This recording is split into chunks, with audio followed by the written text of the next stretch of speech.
Throughout all this Brexit shenanigans, there's been a lot of talk about people voting for sovereignty, and I really wonder actually if people know what sovereignty is, because there's one thing that we can agree on about Brexit now, which is that it's destroying our food production in Britain, and it's also destroying our food supply. In the autumn that will get worse when the checks come in for imports from Europe, which will make our food system very fragile and subject to more price rises and shortages.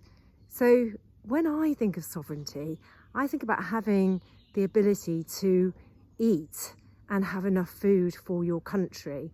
And so I would absolutely say that Brexit has ensured we've lost sovereignty, because all of the time we were in the European Union, we had a massive food surplus, huge choices, and the food was the most affordable in the Western world.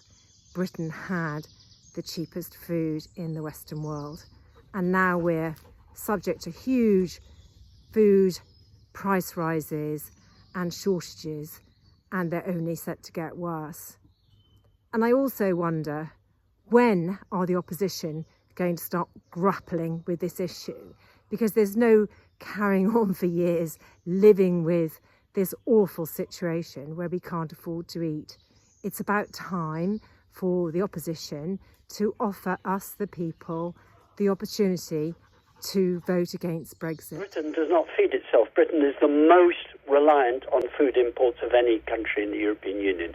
It eats the most processed diet of any country in the European Union. It produces least of its fresh food and vegetables of any country in the European Union.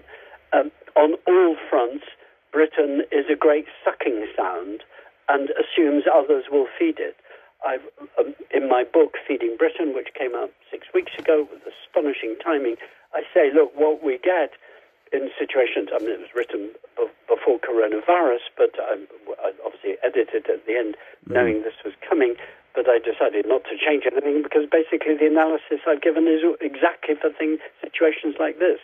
So in Feeding Britain, I show how there are certain policy reflexes which kick in, and we've seen them. That the assumption of the government is, let others feed us, and they're turning a blind eye to the fact that it's Europe that's feeding us. And that, I think, is something the British public should take a bit more seriously. Don't forget to subscribe to our channel and let us know your thoughts in the comments below.